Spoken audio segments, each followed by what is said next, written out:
ఇద్దరి కలయిక. హాయ్ అండి అందరికీ, వెల్కమ్ టు అవర్ ఛానల్ ప్రేమ కథలు తెలుగులో. అలాగే మీకు ఈ వీడియో నచ్చినట్టయితే తప్పకుండా ఒక లైక్ చేసి కామెంట్ అయితే చేయండి. అలాగే మన ఛానల్ని ఎవరైనా సబ్స్క్రైబ్ చేసుకోకపోతే మాత్రం ప్లీజ్ అండి మన ఛానల్ని సబ్స్క్రైబ్ చేసుకుని బెల్ ఐకాన్ అయితే క్లిక్ చేయండి. అలాగే మనం ముందు వీడియోలో తెలుసుకున్నట్టయితే ఆయనకి ఆరుషిని పంపించడానికి మనసు రాక ఈ విషయం ఎవ్వరికీ చెప్పకుండా అలాగే కూర్చున్నాడు అశోక్ గారు. అప్పటికే 8 గంటలు కావడంతో వార్డెన్ మధు దగ్గరికి వెళ్ళి కూర్చొని బిస్కెట్ ప్యాకెట్ ఓపెన్ చేసి మధుకి షేర్ చేసింది. మధు బిస్కెట్ తీసుకుంటూ చిన్నగా నవ్వి థ్యాంక్ యూ అండి అని అంది. మేడం, చాలాసేపటి నుంచి వెయిట్ చేస్తున్నారు. నా మాట విని మీరు ఈ పూటకి ఇంటికి వెళ్ళి రేపు ఉదయమే వస్తే బాగుంటుందేమో అని వార్డెన్ అంటుంది. తర్వాత ఏం జరిగిందో ఈ ఎపిసోడ్లో తెలుసుకుందాం, వినండి. ఇద్దరి కలయిక ఎపిసోడ్ నెంబర్ 16. నాకు తెలిసి ఆరుషి డిన్నర్ అయిన తర్వాత వస్తుంది అనుకుంటా. అప్పటికి 9 గంటలు దాటుతుంది. తర్వాత మీరు తనతో మాట్లాడి వెళ్ళేసరికి చాలా ఆలస్యం అయిపోతుంది. ఎంత మోడ్రన్ సమాజమైనా ఆడవాళ్ళకి సేఫ్టీ లేని రోజులు మేడం. మీకు తెలియనిది ఏముంది? పాప గురించి మీరు టెన్షన్ పడకండి. తను అశోక్ గారు లాంటి మంచి వ్యక్తి చేతుల్లో పదిలంగా ఉంది. ఆయన పేరుకే కాదు, నిజంగా కూడా ఆ అశోక్ సామ్రాట్ అంత మంచివారు. ప్లీజ్ సేఫ్గా ఇంటికి వెళ్ళండి అని చెప్పింది ఆమె. ఆ మాటలు విని మధుకు కూడా నిజమే అని అనిపించింది. థ్యాంక్ యూ మేడం, నేను రేపు మార్నింగ్ వస్తాను అని చెప్పి కూతుర్ని చూడలేకపోయినా అన్న బాధతోనే అక్కడి నుంచి బయలుదేరింది. మధు వెళ్ళగానే ఆవిడ రజనీకి కాల్ చేసి మేడం, మీరు చెప్పినట్లే చెప్పా మేడం అని పంపించేశాను అని చెప్పింది.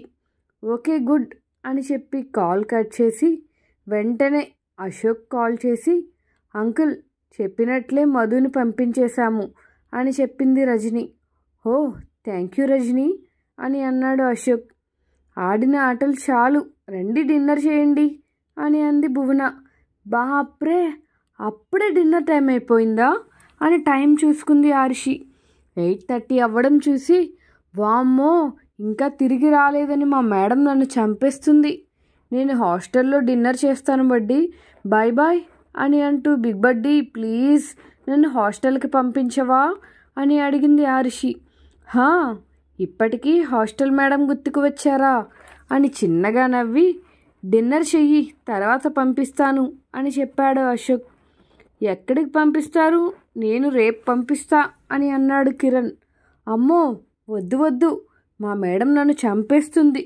అంతేకాదు నా ఫ్రెండ్ హిమ నా కోసం ఎదురు చూస్తుంది అని చెప్పింది ఆరుషి. మీ మేడం నిన్నేం అనరు, డోంట్ వరీ, నేను రేపు మార్నింగ్ స్కూల్ టైంకి నిన్ను అక్కడ డ్రాప్ చేస్తాను అని అన్నాడు కిరణ్. కొంచెంసేపు ఇద్దరూ వద్దని ఉండాల్సిందేనని వారించుకున్నారు. తర్వాత ఫైనల్గా మొండి కిరణ్ అలిగేసరికి ఆరుషి అక్కడ ఉండటానికి డిసైడ్ అయ్యింది. రాత్రి ఆరుషితో మాట్లాడిన మాటల్లో కిరణ్ ఒక్కటే గమనించాడు. అన్ని మాటల్లో ఆరుషి మా మమ్మీ నేను అంటుంది, కానీ తన నోటి నుంచి డాడీ అన్నమాటే వినకపోవడంతో అనుమానం వచ్చి తను పడుతున్న తర్వాత రజనీకి కాల్ చేశాడు. ఫోన్ లిఫ్ట్ చేసి హలో కిరణ్ అని అంది రజని. సారీ వదినా, ఈ టైంలో మిమ్మల్ని డిస్టర్బ్ చేశాను అని అన్నాడు కిరణ్.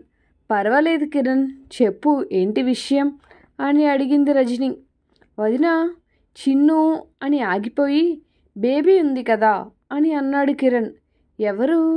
ఆరుషినా అని అడిగింది రజని. హా, అటువైపు తిరిగి నిద్రపోతున్న ఆరుషి ముఖాన్ని చూస్తూ ఆ బేబీ ఫాదర్ అని చిన్నగా అడిగాడు Kiran. I don't know Kiran, తను సింగిల్ పేరెంట్ కిడ్, మదర్ మాత్రమే ఉన్నారు అని చెప్పింది రజని. అవునా, ఫాదర్ ఏమయ్యారు అని అడిగాడు కిరణ్. ఆవిడ ఫాదర్ నేమ్ మెన్షన్ చేయలేదు, పైగా స్టేటస్లో కూడా సింగిల్ అనే ఉంది అని చెప్పింది రజని.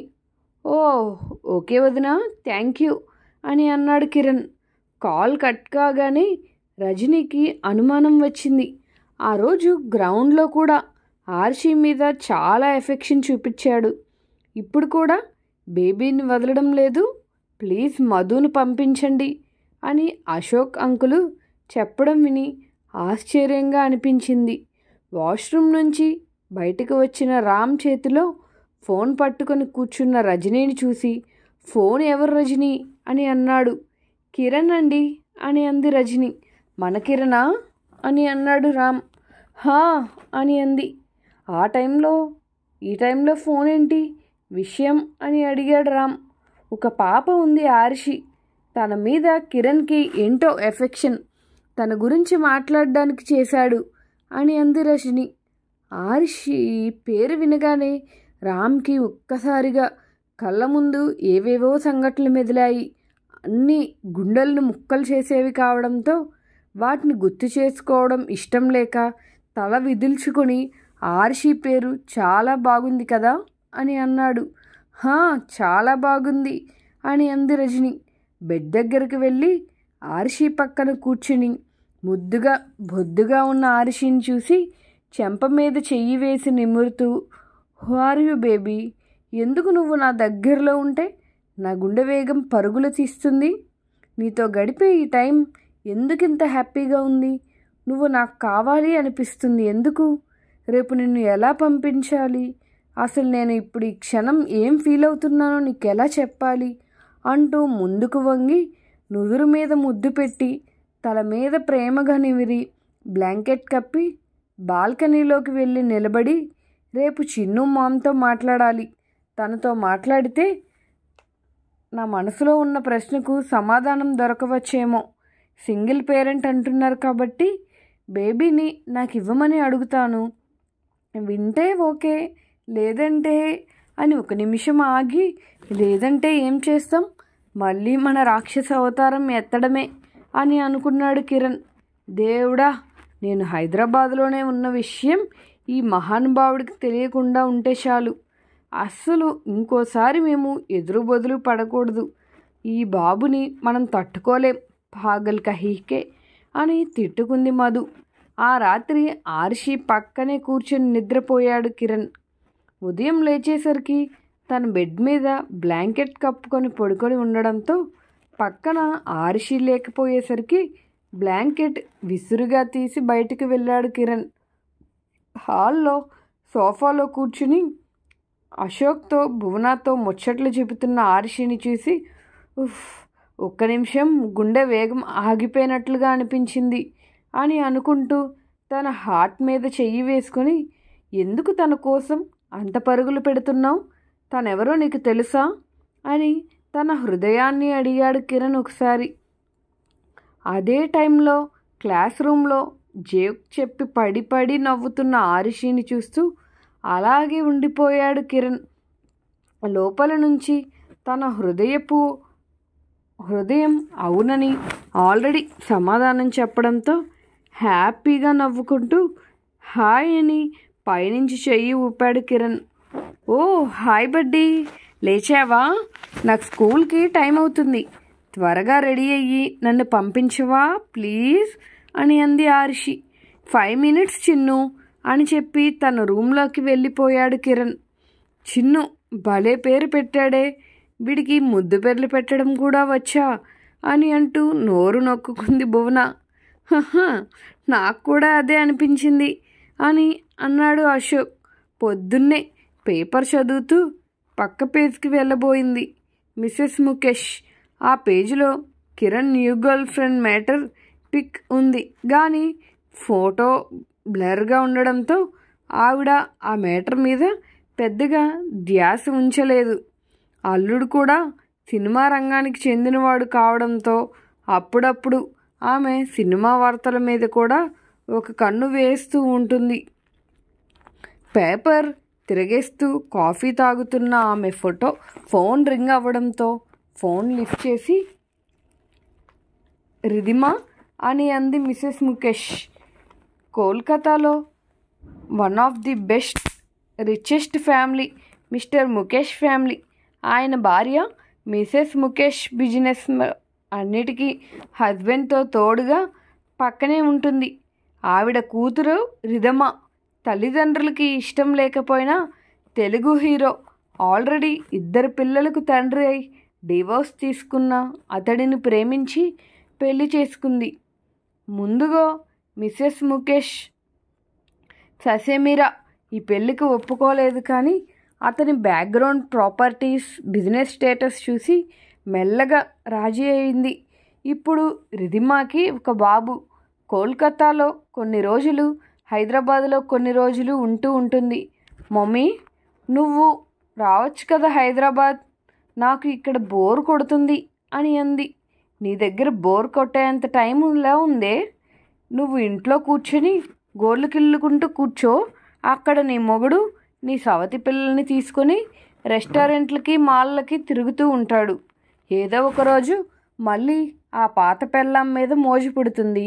నిన్ను వదిలేసి ఇంక తనతో, తన పిల్లలతోనే ఉంటాడు అని చాలా పుల్లవిరుపుగా మాట్లాడింది మిసెస్ ముఖేష్. మమ్మీ అని కొంచెం గట్టిగా అరిచింది రిధిమ. Don't shut. నాకు గట్టిగా మాట్లాడే వాళ్ళంటే నచ్చరని తెలుసు కదా అని కోపంగా అంది మిసెస్ ముఖేష్. లేకపోతే ఏంటి మమ్మీ, పొద్దున్నే ఏదేదో మాట్లాడి నా మూడ్ ఆఫ్ చేస్తున్నావు?